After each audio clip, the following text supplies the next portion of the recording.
নমস্কার, গুরু কৃপাহি কেবলাম। আমি অধ্যাপক ডক্টর শ্রী সুনীল শাস্ত্রী।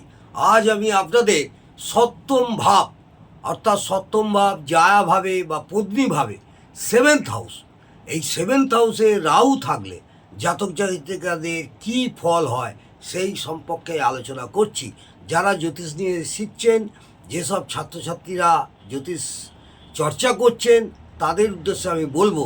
তার আগে আমি ছাত্রছাত্রীদের উদ্দেশ্যে একটা বিশেষ অনুরোধ করব যে আপনারা যারা জ্যোতিষ শাস্ত্র শিখছেন, সব সময় একটা কথা মাথায় রাখবেন, প্রকৃতভাবে করায়ত্ত করতে চান জ্যোতিষ, সবসময় একটা মাথায় রাখবেন, প্রকৃতভাবে জ্যোতিষ সাবজেক্টটাকে করায়ত্ত করতে চান তাহলে সমস্ত কিছু ম্যানুয়ালি শিখুন। এবং যখনই কোনো জাতককে বা জাতিকার জন্মকুণ্ডলী বিচার করবেন, অতি অবশ্যই অভিজ্ঞতার সঙ্গে ঠান্ডা মাথায় সমস্ত পরিস্থিতি দেখে বুঝে ভাবনা চিন্তা করে সততার সঙ্গে স্থান কাল পাত্র অনুযায়ী একাধিকবার ক্রস চেক করে তবেই ফলাফল বলবেন। তাতে আপনাদের বিচারটা সুসম্পন্ন হবে এবং যে জাতক বা জাতিকার বিচার করবেন অবশ্যই তারাও খুশি হবেন এবং তারাও তাদের সুবিচার পেলে তাদের জীবনে প্রতিষ্ঠা হওয়া বা সুবল হওয়ার অনেকটাই উপকৃত হবেন। আমি আজকে আপনাদের আলোচনা করব সপ্তম ভাবে রাহু থাকলে। সপ্তম ভাবকে আমরা সাধারণত জায়া ভাব বলি বা পত্নী ভাব বলি বা সেভেন্থ হাউস। সপ্তম ভাব হচ্ছে সেভেন্থ হাউস, সেখানে রাহু থাকলে জাতক জাতিকাদের কী হয় সেই সম্পর্কে আমি বিস্তারিত আলোচনা করছি। সপ্তমভাবে জাতক বা জাতিকার বিবাহের সময় কিছু না কিছু ছোট বড় ঝামেলা, অশান্তি, বিশৃঙ্খলা উপস্থিত হবেই হবে। এমনকি বিবাহিত জীবনেও টুকটাক ছোট বড় অশান্তি লেগেই থাকবে। এদের অনেক সময় ভিন্ন ভাষা বা ভিন্ন জাতের মানুষের সাথে বিবাহ হতে থাকে, নিজ জাতের সঙ্গে নাও হতে পারে। কারণ সপ্তম ভাব থেকে বিবাহ বিচার করা হয়, পার্টনার বিচার করা হয় এবং রাহু ঝামেলা অশান্তির কারক।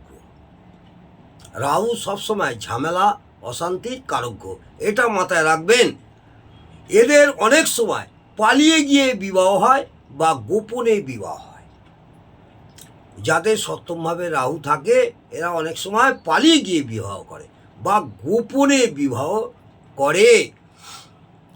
হঠাৎ করে প্রেমজ বিবাহ হয় বা অল্প বয়সে বিবাহ হয়, হঠাৎ করে বিয়ে হয়ে গেল, কোনো পরিকল্পনা নেই এবং অল্প বয়সে বিবাহ হয়। কারণ রাহু বিবাহের ঘটক, রাহু হচ্ছে বিবাহের ঘটক ও ভোগের কারক গ্রহ।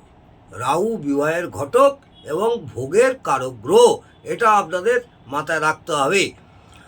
বহু ক্ষেত্রে বিবাহ ঠিকঠাক হয়ে যাওয়ার পরও বিবাহের আগের মুহূর্তে বিবাহ ভেঙে যায়।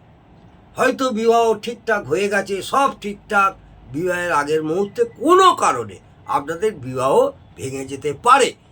এদের কথাবার্তা বা ব্যবহারের উগ্রতা বা হামওয়ারি ভাবের জন্য মানুষের সাথে সমস্যা হয়।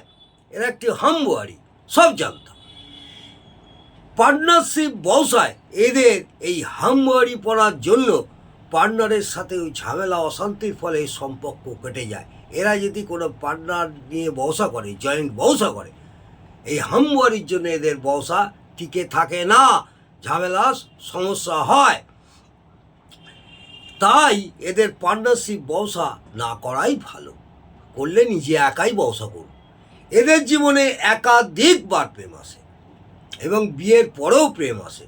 এদের পার্টনার কোনো না কোনোভাবে রোগ জ্বালায় ভোগে এবং রাহু খুব অশুভ হলে পার্টনারের অকাল মৃত্যু পর্যন্ত হতে পারে। অর্থাৎ এদের পার্টনারের অকাল মৃত্যুও হতে পারে এবং রোগ ভোগ অনেক সময় হয় যদি রাহু অশুভ থাকে।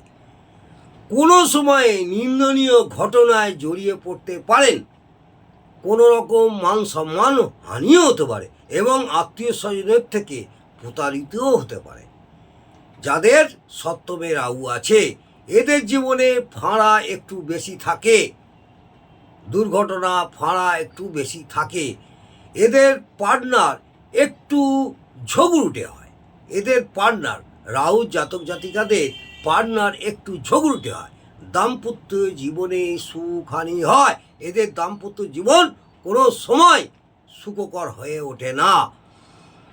এরা ইলেকট্রিক্যাল জিনিসের ব্যবসা ভালো করে। ইলেকট্রিক্যাল জিনিস এরা ব্যবসা করলে খুব ভালো ফল পাবে, যেমন ট্রান্সফরমার, টেবিলাইজার, এইসব ধরনের, বা ইলেকট্রিকের দোকান, ইলেকট্রিক সরঞ্জাম, এইসব ব্যবসা করলে লাভবান হবে। কারণ সপ্তম ভাব থেকে ব্যবসাও বিচার করা হয়। ও রাহু ইলেকট্রিকের কারক, রাহু ইলেকট্রিকের কারক। এটাও আপনাদের অবশ্যই, যেসব ছাত্রছাত্রীরা জ্যোতিষ পড়াশোনা করছেন বা জ্যোতিষ নিয়ে চর্চা করছেন তাদের এটাও মাথায় রাখতে হবে, রাহু হচ্ছে ইলেকট্রিকের কারক গ্রহ। এই রাহুর সাথে বৃহস্পতি থাকলে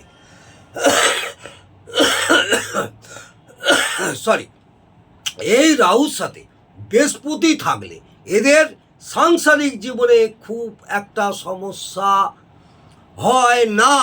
এই সাংসারিক জীবনে খুব একটা সমস্যা হয় না এবং প্রজনন অঙ্গে ক্যান্সার হয়। এদের সাংসারিক জীবনে খুব একটা সমস্যা হয় না, মাঝে মধ্যে আবার মিটেও যায়, কিন্তু প্রজনন অঙ্গে ক্যান্সার হওয়ার সম্ভাবনা থাকে। কারণ কালপুরুষের অঙ্গ বিভাজন অনুযায়ী প্রজনন অঙ্গগুলি সপ্তমভাবে পড়ে। কালপুরুষের অঙ্গ বিভাজনের, আপনারা অবশ্যই কালপুরুষের অঙ্গ বিভাজন সম্বন্ধে অভিজ্ঞতা আছে। সেই কালপুরুষের অঙ্গ বিভাজন অনুযায়ী প্রজনন অঙ্গগুলি সপ্তমভাবেই পড়ে। এই সপ্তম ভাব থেকেই আমরা ওটা বিচার করে থাকব। রাহু ও বৃহস্পতি মিলিতভাবে ক্যান্সার সৃষ্টি করে। রাহু আর বৃহস্পতি যদি একসঙ্গে মিলিত হয় তাহলে ক্যান্সার সৃষ্টি করে। এরা কোনো চুক্তিতে আবদ্ধ হতে চায় না, বেপরোয়া জীবনযাপন করতে চায়,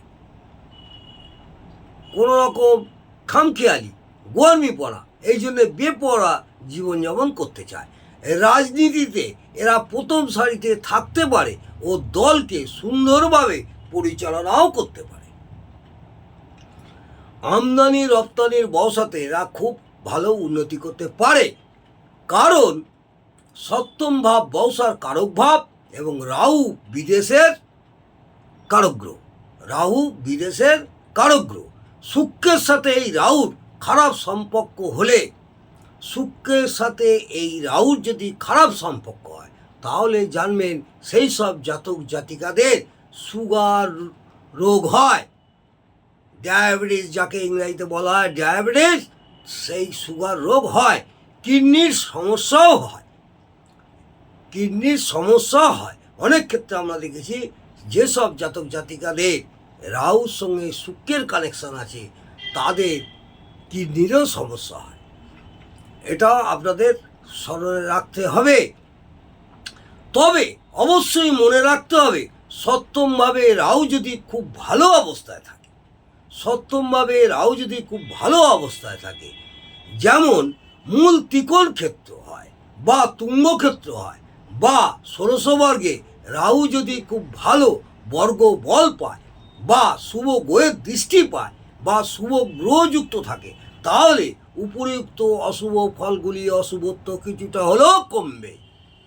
এটাও মাথায় রাখবেন, মনে রাখতে হবে যতটা অশুভত্ব পাবে ততটা অশুভত্ব ফল দেবে, ও যতটা শুভত্ব পাবে ততটাই শুভ ফল দেবে। এখানে আমাদের বোঝা গেল সপ্তম ভাব অর্থাৎ জায়া ভাব, পত্নী ভাব, এই সেভেন্থ হাউসে রাহুর প্রভাবে সেই সব জাতক জাতিকাদের কী হয়। যদি ভালো লাগে অবশ্যই কমেন্টে জানাবেন এবং একটি লাইক করতে ভুলবেন না। আগামী দিনে আরও ভাবে নিয়ে আমি আলোচনা করব। নমস্কার, জয় মাতা। ভালো থাকুন, সুস্থ থাকুন, আনন্দে থাকুন।